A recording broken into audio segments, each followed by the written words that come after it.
പോയിട്ടുണ്ടാകാം, പുണ്യതീർത്ഥ കേന്ദ്രങ്ങളിൽ പോയിട്ടുണ്ടാകാം, യാഗതർപ്പണങ്ങൾ നടത്തിയിട്ടുണ്ടാകാം, നേർച്ച കാഴ്ചകൾ ചെയ്തിട്ടുണ്ടാകാം. പക്ഷെ ഇന്നും മനസ്സാക്ഷിയുടെ കോടതിയിൽ നിങ്ങൾ കുറ്റവാളികളായി, കുറ്റമൂക്കിയില്ലാത്തവരായി നീറുന്ന മനസ്സോടെ നടക്കുന്നുവെങ്കിൽ ഇതാ ഞങ്ങൾ നിങ്ങളുടെ നീറുന്ന മനസ്സാക്ഷിയുടെ കുറ്റവിമുക്തി നൽകി നിങ്ങൾക്ക് ശാശ്വത സമാധാനം നൽകുന്ന ഒരു യാഗബലിയെ കുറിച്ചാണ് പറഞ്ഞത്.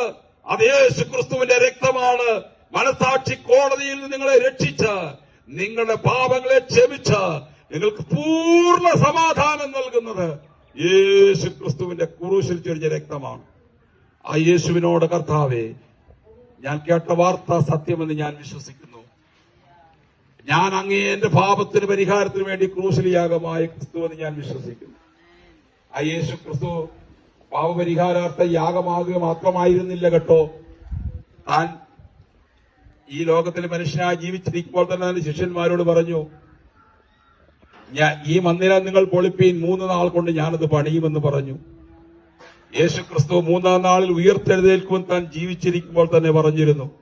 പറഞ്ഞതുപോലെ തന്നെ ആഴ്ചവട്ടത്തിന്റെ 1-ാം നാളായ ഞായറാഴ്ച അധികാലത്ത് തന്റെ ശിഷ്യന്മാരിൽ ചില സഹോദരന്മാരും സഹോദരിമാരും തന്നെ അടക്കി കല്ലറവാതിൽക്കൽ ചെന്ന് നോക്കുമ്പോൾ കാണുന്നത്, ആ കല്ലറയുടെ മുമ്പിൽ ഉണ്ടായിരുന്ന റോമൻ പടയാളികൾ ഭയപരിവശരായി നിൽക്കുന്നു.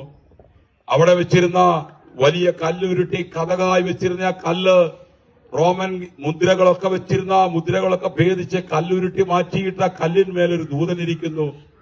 അവർ ഓടിയിറങ്ങിയ കുഴിയിലേക്ക് ഇറങ്ങി ചെന്ന് നോക്കുമ്പോൾ യേശുവിനെ പൊതിഞ്ഞിരുന്ന തിരശ്ശീലകൾ, യേശുവിനെ പൊതിഞ്ഞിരുന്ന വസ്ത്രങ്ങളൊക്കെ ഒരു സൈഡിൽ മാറ്റി ചുരുട്ടി വെച്ചിരിക്കുന്നു. യേശു അവിടെ ഉണ്ടായിരുന്നില്ല. അവർ അങ്ങനെ നോക്കുമ്പോൾ ആ സഹോദരിമാര് ചിലരോട് യേശു ഉയർത്തെഴുന്നേറ്റവനായി വന്നിട്ട് അവരോട് പറയാണ്, നിങ്ങൾ ആരെ തിരയുന്നു? അവർ പറഞ്ഞു, ഞങ്ങൾ നസറേയനായ യേശുവിനെ ഇവിടെ വെച്ചു യജമാനനെ, അവന്റെ ബോഡി ഞങ്ങൾ നോക്കുന്നു, കാണുന്നില്ല, എവിടെയാണ്? ആ തോട്ടക്കാരനെന്ന് വിചാരിച്ച് ചോദിക്കുമ്പോൾ അവർ പറയുന്നു, നിങ്ങൾക്കറിയില്ലേ, അവൻ നിങ്ങളോട് മുൻപ് ജീവനോടെ ഇരിക്കുമ്പോൾ പറഞ്ഞതിന് പ്രകാരം അവൻ ഉയർത്തെഴുന്നേറ്റിരിക്കുന്നു. ഈ വാർത്ത പോയി നിങ്ങൾ സഹോദരന്മാരോട് പറ. അങ്ങനെ മരണത്തെ ജയിച്ചു 3-ാം നാൾ ഉയർത്തെഴുന്നേറ്റ് യേശു ജീവിച്ചിരിക്കും തെളിയിച്ചുകൊണ്ട് ഈ ശിഷ്യന്മാർക്ക് തന്നെ വീണ്ടും വീണ്ടും പ്രത്യക്ഷനായി. ഏതാണ്ട് 40 നാൾ ഈ ഭൂമിയിൽ അവരോടുകൂടെ വീണ്ടും ജീവിച്ച് ഒരു ദിവസം ഒലിവുമലയിൽ നിന്ന് അവർ നോക്കി നിൽക്കുമ്പോൾ സ്വർഗാരോഹണം ചെയ്ത് പോകുന്നു. യേശുവിന്റെ സ്വർഗാരോഹണത്തിങ്കൽ ശിഷ്യന്മാർ നോക്കി നിൽക്കുമ്പോൾ 2 ദൂതന്മാർ അവിടെ നിന്നുകൊണ്ട് വിളിച്ചു പറയുകയാണ്, ഗലീല പുരുഷന്മാരെ, നിങ്ങൾ ആകാശത്തിലേക്ക് നോക്കി നിൽക്കുന്നതെന്ത്? നിങ്ങളെ വിട്ട് പോയവനായി ഈ യേശു പോയതുപോലെ രണ്ടാമത് വരും. യേശു ജീവിച്ചിരിക്കുമ്പോൾ പറഞ്ഞു, നിങ്ങളുടെ ഹൃദയം കലങ്ങിപ്പോകരുത്, എന്നിൽ വിശ്വസിപ്പീൻ, എന്റെ പിതാവിലും വിശ്വസിപ്പീൻ. എന്റെ പിതാവിന്റെ ഭവനത്തിൽ അനേക വാസസ്ഥലങ്ങളുണ്ട്, ഇല്ലെങ്കിൽ ഞാൻ നിങ്ങളോട് പറയുമായിരുന്നു. എന്നാൽ ഞാൻ നിങ്ങൾക്കായി ഒരു ഭവനം ഒരുക്കാൻ പോകുന്നു. ഞാൻ ഒരു ഭവനം ഒരുക്കി കഴിഞ്ഞാൽ പിന്നെ നിങ്ങളെ വന്ന് എന്റെ അടുക്കൽ ചേർത്തുകൊള്ളും. യേശു പറഞ്ഞു, ഞാൻ രണ്ടാമത് വരും. ദൂതന്മാർ പറഞ്ഞു, യേശു രണ്ടാമത് വരും. യേശുവിനോടുകൂടെ സഞ്ചരിച്ച ശിഷ്യന്മാർ പറഞ്ഞു, കർത്താവ് താൻ ഗംഭീരനാദത്തോടും പ്രധാന ദൂതന്റെ ശബ്ദത്തോടും ദൈവത്തിന്റെ കാഹളത്തോടും കൂടെ സ്വർഗത്തിൽ നിറങ്ങി വരും. അതെ, യേശു ക്രിസ്തു തന്റെ സഭയെ തന്നെ വിശ്വസിച്ച് തന്നെ കൈക്കൊണ്ട് തനിക്ക് വേണ്ടി ജീവിക്കാൻ തീരുമാനമെടുത്ത സകല ഭക്തന്മാരെ ചേർക്കുവാൻ ഇത് രണ്ടാമത് വരാൻ പോകുകയാണ്. ആ വരവിന്റെ ലക്ഷണങ്ങളായി ഇന്ന് ലോകത്തിൽ പല സംഭവങ്ങളും കണ്ടുകൊണ്ടിരിക്കുമ്പോൾ സ്നേഹിതായി സദ്വാർത്ത ഞങ്ങൾ നിങ്ങളോട് വിളിച്ചു പറയുന്നത്, നിങ്ങളെ ഒരു മതം മാറ്റാനല്ല, നിങ്ങളുടെ പേര് മാറാനല്ല, നിങ്ങളുടെ ജാതി മാറാനല്ല, നിങ്ങളുടെ മനസ്സിലൊരു മാറ്റം വരുത്തി, നിങ്ങളുടെ പാപങ്ങൾക്ക് മോക്ഷം വരുത്തി, നിങ്ങളുടെ വിലപ്പെട്ട ആത്മാവിനെ നിത്യനാശത്തിൽ നിന്ന് നിത്യജീവനിലേക്ക് നയിക്കുവാൻ കഴിയുന്ന ഒരു രക്ഷാ മാർഗമാണ് ഞങ്ങൾ പ്രഘോഷിക്കുന്നത്.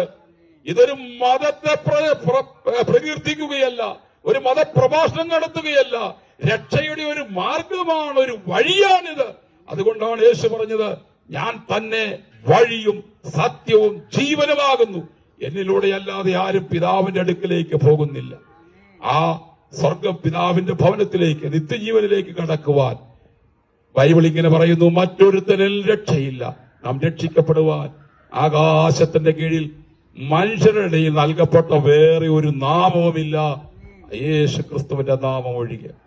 ആ യേശു ക്രിസ്തുവിനെ നിങ്ങളുടെ ജീവിതത്തിലേക്ക് സ്വീകരിക്കുമെങ്കിൽ അവിടെ നിങ്ങൾക്ക് നൽകുന്ന ഏറ്റവും വലിയ അനുഗ്രഹം എന്ന് പറയുന്നത് നിത്യജീവനാണ്. കർത്താവ് പറഞ്ഞു, എന്റെ ആടുകൾ എന്റെ ശബ്ദം കേൾക്കുന്നു, അവ എന്നെ അനുഗമിക്കുന്നു, ഞാൻ അവയ്ക്ക് നിത്യജീവൻ കൊടുക്കുന്നു. അതെ, നിങ്ങൾക്ക് നിത്യനാശത്തിൽ നിന്ന്, നിത്യനരകത്തിൽ നിന്ന് നിത്യജീവനിലേക്ക് കടക്കുവാൻ യേശു ക്രിസ്തു എന്ന വാതിൽ, യേശു ക്രിസ്തു എന്ന വഴി, യേശു ക്രിസ്തു എന്ന സത്യദൈവം, യേശു ക്രിസ്തു ഇന്ന് നമ്മളെ രക്ഷയ്ക്കായിട്ട് ഈ സന്ദേശവുമായി ഈ ലോകത്തിൽ നമ്മളെ ആക്കിയിരിക്കുന്നത്. കേൾക്കുവാൻ നിങ്ങൾക്കൊരു ഭാഗ്യം തന്നു. തീരുമാനമെടുക്കേണ്ടതിന് നിങ്ങളാണ്. യേശുവിനെ വേണമോ, നിത്യജീവൻ വേണമോ, അതോ നിത്യനാശം? ഇതിലേതാണെങ്കിലും ഒന്ന് നമുക്ക് തെരഞ്ഞെടുക്കാം. തെരഞ്ഞെടുപ്പിനുള്ള സാവകാശം നിങ്ങൾക്കാണ്. ആരെയും നിങ്ങളെ നിർബന്ധിക്കത്തില്ല. നിങ്ങൾക്ക് നിത്യജീവൻ ആവശ്യമുണ്ടെങ്കിൽ യേശുവിന് വേണ്ടി സമർപ്പിക്കാം.